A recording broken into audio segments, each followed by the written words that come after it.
Jimmy, how do you feel after this today? Jimmy, you feel like the judge was fair today? Why'd you steal the money, Jimmy? This is going to be a huge case, and there's a lot more money that we don't know In about. crypto, who stole 50,000 bitcoins? Athens, Georgia, renowned for hosting the prestigious University of Georgia, thrives with a vibrant energy typical of a university town. The local police are used to dealing with the petty usual crimes like break-ins, bar brawls, and occasional arson, though they've seen it all. However, the events of March 13, 2019 would prove to be anything but ordinary. The Athens Clark County Police Department got a distress call from a young man. Clark County 911. What is your name, sir? It's Jimmy Zhong, Zhong. He stated he was distressed because someone stole his briefcase containing some cash and a USB thumb drive with personal information from his house near the University of Georgia's campus. What wasn't clear to the police was that the money stolen from the caller was itself stolen, and that the person who had called to report the crime had pilfered hundreds of thousands of dollars in cryptocurrency off the Silk Road in 2012. In short, the call would bring an end to a nearly decade-long manhunt and solve one of the biggest crimes of the crypto era. Not only that, but it would also lead to the largest seizure of cryptocurrency from an individual in the history of the Department of Police. James Jimmy Zhong was a 22-year-old college kid of a divorced Chinese immigrant couple. He was really good with computers, which would explain why he attended the University of Georgia between 2008 and 2014 for his bachelor's degree in computer science. However, he was involved in alcohol abuse and consumed drugs, including cocaine. He also had undiagnosed autism and was bullied in school several times. So he never knew the joys of social life. Neither had he been socially accepted. Interestingly, over the years, he found solace in an online community where he could deploy his computing skills. He also sort of learned to party in college and would attend countless parties where alcohol was not lacking. Since he was tech-savvy, he got involved in Bitcoin during its early introduction stage. He claimed to have been mining Bitcoin way back in 2009. At that time, the coin wasn't worth very much. But with time, as Bitcoin rose in popularity, its value also grew. Soon, he was sitting on a lot of money. As a college student, Zhang had a suitcase full of cash that he kept in his room. He planned to show the cash to women to impress them, hoping they'd become his girlfriend. But his plan never sufficed. That's one. He also used the money to buy drugs. Now, here's where the story got interesting. In September 2012, he decided to buy cocaine for a successful weekend, stop Bitcoin mining, and withdraw all his money from a dark website known as the Silk Road. Active between 2011 and 2013, Silk Road was the first major crypto-powered darknet market. At its peak, it accounted for over 20% of Bitcoin's daily economic activity. At the site, you can buy all kinds of illegal items. Talk of guns, drugs, pornography, and every other product you would not likely get from legitimate businesses, and you would find it on the darknet marketplace. But it was mainly used by people to buy drugs anonymously. Zhang had been storing up some Bitcoin on Silk Road. In 2015, following a groundbreaking prosecution by the U.S. Attorney's Office, Silk Road's founder, Ross Ulbricht, was convicted by unanimous jury and sentenced to life in prison. So, back to Zhang's exploration of the Silk Road. The young man decided to buy some hard drugs with some of his Bitcoins and withdraw his balance from the Silk Road website. Now, the young man discovered something weird while using the website. According to him, after double-clicking the withdrawal button from the Silk Road account by mistake, he discovered that the system allowed him to withdraw double the amount of crypto. That amount, by definition, was not in his wallet. That's like going to an ATM and trying to withdraw your last $20, only for the machine to spit out 40. Who wouldn't make a second attempt, a third, or even more? Obviously, not for a criminally minded person like Zhang. After discovering the bug, Zhang immediately devised and implemented a scheme to steal funds from the marketplace. He created a chain of about 9 accounts designed to hide his identity. The accounts merely served as a conduit to defraud the Silk Road of Bitcoin. Then he funded each account with between 200 and 2,000 Bitcoins and carried out more than 140 quick transactions to trick Silk Road's withdrawal processing system. The action forced the system to transfer over 50,000 bitcoins from the payment scheme to two of his accounts, 40,000 bitcoins in one and another 10,000 in the other. In other words, Zhong could withdraw many times more bitcoin from the Silk Road than he had deposited in the first place. For instance, on September 19, 2012, he deposited 500 bitcoin into a Silk Road wallet, only to initiate 5 withdrawals of 500 bitcoin and rapid deposit in less than 5 seconds from the initial deposit.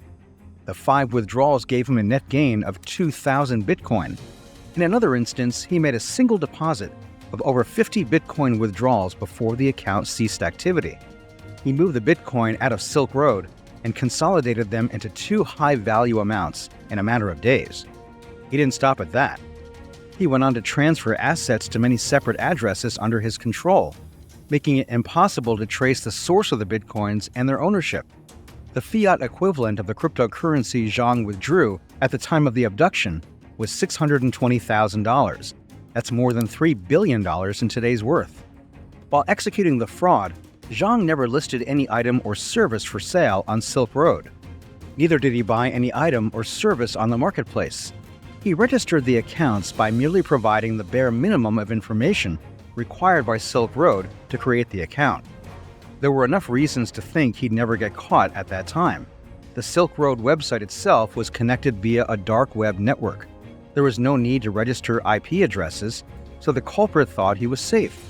But unknown to him, everyone could technically see how the funds moved. And the reason is simple. Bitcoin is a very transparent payment gateway. Every transaction from one wallet to another is publicly recorded on the blockchain for anyone to see, although it is also anonymous as no one knows who owns the wallets. In August 2017, 5 years after the exploit itself, due to a hard fork, Bitcoin was divided into traditional Bitcoin and Bitcoin Cash. When the split occurred, any Bitcoin address with a Bitcoin balance, as Zhong's addresses did, got the exact same balance on both the Bitcoin blockchain and the Bitcoin Cash blockchain. Like all other users who had a Bitcoin balance in their electronic wallets, Zhong received a matching amount of the related cryptocurrency, 50,000 BCH. He exchanged the additional Bitcoin on a foreign crypto exchange for 3,500 Bitcoins. Therefore, by the last quarter of 2017, Zhong had become the proud owner of about 53,500 Bitcoins, which he hid using crypto mixers for almost 10 years. It wasn't until March 13, 2019 that he made the 911 call, reporting his house had been burgled with his money stolen while he was out of town for 6 days. He told the police that he felt the person who stole the money knew him because he had hidden the briefcase behind an air vent. According to reports, an initial investigation into the theft case, as reported by Zhong, didn't yield any results. After all, the Athens police weren't familiar with such a case. It was one of the first crypto cases, so it was difficult to find a starting point. Realizing that the matter was taking too much time and he needed answers, Zhong turned to a private investigator named Robin Martinelli, the owner of Martinelli Investigations in Loganville, Georgia, to help him locate the one who had stolen his money, $400,000 cash and $600,000 worth of Bitcoin. Martinelli, a former sheriff's deputy turned private investigator, was far from an expert in cryptocurrencies. Her areas of specialization include process serving, cheating spouses, and custody investigations. After all, these were the type of probes that once got her firm featured on an episode of The Montel Williams Show. At the time Zhong reached out to her, she had recently undergone surgery to amputate one leg, leaving her with a prosthetic. Not minding her condition, she decided to help him with the hope of solving the case. She started her investigation by examining Zhong's robust home surveillance system. Luckily, she came across a vital piece of evidence after running the video footage from the night of the incident. She spotted a slender male figure with a gray hood and what looked like a black ski mask. According to her, the suspect knew his way around Zhong's house, leading her to believe he was a friend or someone who had heard Zhong boast about his Bitcoin stash. Even from the video, Martinelli could determine the suspect's height and the size of his hands. The revelation was coming after she concluded that the culprit was in Zhong's circle of friends, who had been using him a little bit. She claimed to have started her investigation by putting Zhong's friends under surveillance. She would follow them to their homes and downtown bars on Broad Street and College Avenue. She also put trackers on cars and scoured social media, conducting background checks. As she watched Zhong's bar friends come and go, she formed a low opinion of the group. According to Martinelli, Zhong didn't buy into the idea that the culprit was within his circle. His desire for social acceptance was so strong that he preferred not to face reality and believed that his friends only used him for money. Even after Martinelli told him that one of his friends was the prime suspect in the theft, he wouldn't believe it. Martinelli then concluded that Zhong was a good guy who wanted to be loved and, as such, was in search of friends. Even his neighbors could testify to his kind-heartedness. Earlier, before he suffered a Bitcoin theft, Zhong was known for throwing a lot of money around town. He spent about $16 million on real estate investments, luxury hotels, and nightclubs, buying a round of expensive shots and splurging hundreds of dollars within a few seconds. Although he lived in a modest off-campus bungalow near student housing and the downtown college bar scene, he stayed at fancy hotels, including the Ritz-Carlton, the Plaza, and the Waldorf Astoria. He also shopped at high-end stores like Louis Vuitton, Gucci, and Jimmy Choo. He drove fancy cars, including a Tesla. He bought a second home, a lake house with a dock in Gainesville, Georgia, a short drive from Athens. He stocked it with jet skis, boats, a stripper pole, and lots of liquor. You can imagine how someone would be living his best life without any visible source of income. As far as anyone knew, he didn't have a job. He only told his friends that he'd gotten into Bitcoin early, mining thousands of coins in the earliest days of the technology. Whatever Zhong told his friends or whoever asked about his financial fortune, he did it with one goal in mind: to win the approval of his social circle and make a lot of friends, an opportunity he never had while in college because of his unathletic appearance and the autism he suffered from. So whatever Zhong was doing, he was making a lot of cash and was willing to splurge on anything that came his way. In an instance in 2018, when his beloved Georgia Bulldogs football team made the Rose Bowl, he rounded up a small group of friends for a pilgrimage to Los Angeles. Apart from paying for all the tickets, he also rented a private jet for the cross-country flight. In addition, he gave each friend up to $10,000 for a Beverly Hills shopping spree on Rodeo Drive. They spent it on outfits, accessories, and baubles to wear in the city. If Zhong didn't do anything at all, at least he gave some people the first and possibly only opportunity to fly a private jet. As he was busy cheering on his team in LA, he didn't know that the federal agents were painstakingly trying to solve a crime that dated back years. Investigators' attention had been drawn to a 2012 hack in which someone stole 50,000 bitcoins from Silk Road. Over the years, the value of the stolen bitcoins soared to more than $3 billion. Investigators could track the location of the currency on the blockchain, which is a public ledger of all transactions. But there was an issue. They couldn't see the identity of the new owner of the funds. So they watched and waited for years as the hacker transferred funds from one account to another while pushing some of it through crypto mixers designed to obscure the source of the money. It was this urge to keep the source of the money secret that would be the undoing of the hacker. In September 2019, Chainalysis, a blockchain analytics company tracking the digital wallets containing the stolen Silk Road assets, discovered a mistake from the hacker. In an attempt to liquidate a portion of the funds, the hacker mistakenly transferred approximately $800 worth of BTC to a centralized cryptocurrency exchange. Unlike decentralized exchanges, centralized exchanges follow established banking regulations. One such regulation is the Know Your Customer procedure, which requires an account holder to use their real name and address. Thus, the compliance team at the centralized exchange provided law enforcement with the Know Your Customer information and IP address linked to the account associated with the transactions. Guess the holder of the account. It's Jimmy Zhong. The mistake turned out to cost him the end of the billionaire dream he had been living for 9 good years. Although the transaction occurred 6 months after the 9/11 call to the local police, there wasn't enough evidence to prove that Zhong was the hacker. So investigators needed further evidence. The U.S. Internal Revenue Service contacted the Athens-Clarke County Police Department seeking cooperation and building a strong case against Zhong. In 2019, 7 solid years after the fateful double-click, the government and the investigative department of the IRS carefully studied the data of the Silk Road servers. Here's how the investigation began. Lieutenant Jody Thompson, who led the local property and financial crimes unit, got a call from an IRS agent informing him about the Zhong case. After that, he joined forces with IRS CI Special Agent Trevor McLennan and Sean Magruder, CEO of a cyber intelligence company called BlockTrace. Magruder's company worked with the IRS as an embedded contractor and was hired for its experience solving complicated blockchain transactions. Together, the 3 investigations decided to devise a plan. The plan was to approach Zhong under the guise of helping him investigate the crime that he called about, in which a thief had stolen hundreds of thousands of dollars of his Bitcoin. In reality, they were investigating Zhong for a crime they believed he had committed, a crime whose proceeds were worth billions of dollars at that time. In the sting operation, the 3 men approached Zhong's lake home in Gainesville and knocked on the door.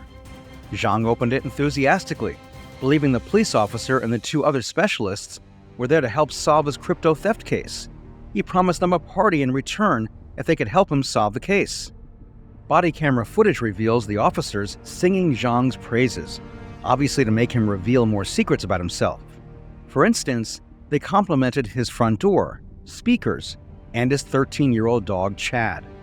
Subsequently, they asked for a tour of the house, and since he was proud of the edifice, he didn't budge and went to show them around. The officers could be seen tapping on stone floors, looking in closets, checking out wood paneling, and searching for secret compartments. Zhong even brought them to his basement, equipped with a full bar and stripper pole. After all, he didn't know their true intentions. They went on to ask him about his security system. He told them about each of its features and capabilities based on their request. He didn't stop at that. He also showed them a metal case he claimed he once used to store $1 million in cash to impress a woman, even though it didn't work out. The officers discovered that Zhong had a flamethrower on the premises. They also saw his AR-15 rifle hanging on the wall. Going further, the officers asked him to explain how he came to have Bitcoin in the first place. Zhong sat on the couch next to the investigators and entered his password, asking them to turn away as he typed. To the amazement of the officers, there was either $60 or $70 million worth of Bitcoins in one of his wallets. That alone was enough evidence that the investigators were on the right track.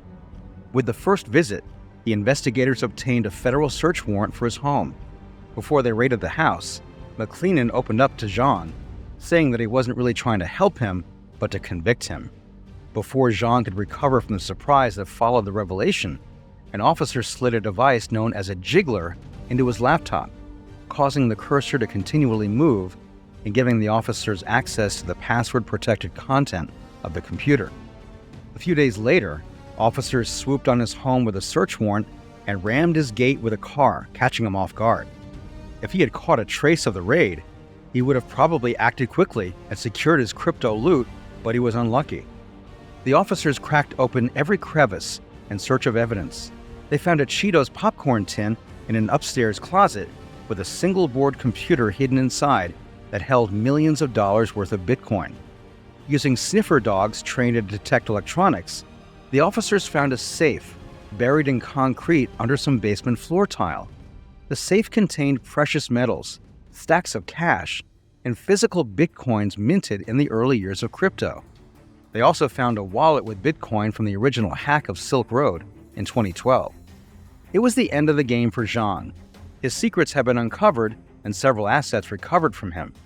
$661,900 in cash, 25 cassatious coins, or physical Bitcoin, with an approximate value of 174 Bitcoin, 11.116,000,530,044 additional Bitcoin, 4 1-ounce silver-colored bars, 3 1-ounce gold-colored bars, 4 10-ounce silver-colored bars, and 1 gold-colored coin. Note that all these assets are different from the 50,491 Bitcoins the FBI seized from Silk Road. The officers found the evidence they were looking up. As they sorted through the evidence, they discovered something else about Zhong. In crypto slang, he was an original gangster, or OG.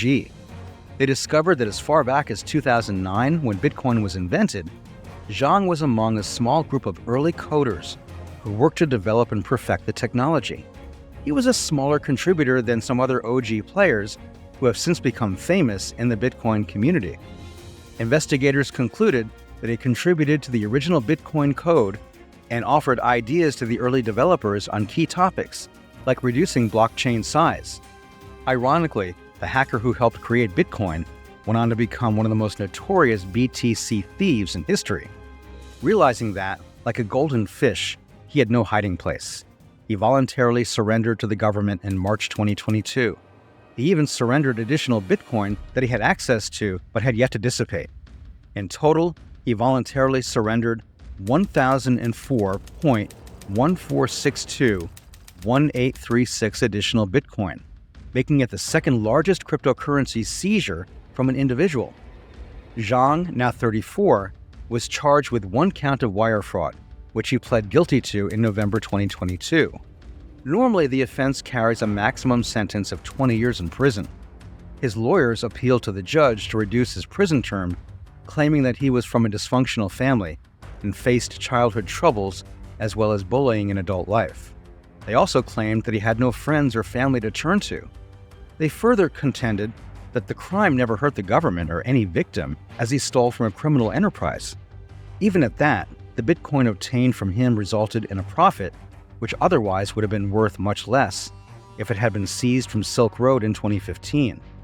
Speaking with CNBC, Zhong's attorney, Michael Bachner, noted that if the government had gotten its hands on the 50,000 Bitcoins at the time of Silk Road operator Ross Ulbricht's arrest, it would have sold them for about $320 per coin, or roughly $14 million. But by Zhong having them, the government got a $3 billion profit. Considering all of the pleas, Judge Gardef sentenced Zhong to 1 year and 1 day in federal prison in April 2023. From July 14, 2023, Zhong has been serving his sentence at the federal prison camp in Montgomery, Alabama. Ultimately, Zhong could not keep the illicit funds despite his huge fortune in stolen BTC. The U.S. government seized the assets and subsequently initiated a process for victims of the Silk Road hack to regain their lost Bitcoins. Nobody came forward to claim the loot, and that's expected. After all, users of Silk Road in 2012 were largely drug dealers, including their customers. The federal government simply sold off the stolen Bitcoin and kept the proceeds. Some of the revenue generated will likely be shared with the Athens-Clarke County Police Department in recognition of the local officers' help in the case. As Zhong left the courthouse after his sentencing, an attempt to question him about his role in the crime proved abortive. Zhong could be seen covering his head with his coat and left without saying a word. In his statement to the judge before sentencing, he said having billions in stolen Bitcoin made him feel important. As for the original crime committed against Zhong, that is, the Bitcoin theft in Athens that led him to the 911 call in March of 2019, the crime has never been solved. The perpetrator remains at large. Also, Zhong's dog Chad is staying with a friend. We can only hope that Zhong will reunite with his dog someday. It goes without saying that stealing money just because it was obtained through criminal activity is a crime. More importantly, this case is a testament to how far law enforcement agencies have gone in their ability to follow and seize cryptocurrencies associated with crime, even when criminals have gone off the radar for many years and even hid their loot. Altogether, American law enforcement agencies have seized billions in digital assets, indicating that cryptocurrency isn't the anonymous, untraceable asset they may hope it is. In fact, the immutable and public nature of blockchain indicates that cryptocurrency is easier to trace than fiat. And that brings us to the end of the story of the largest and earliest crypto theft in history. If you found the story interesting, kindly like and share the video. And remember to subscribe for more videos.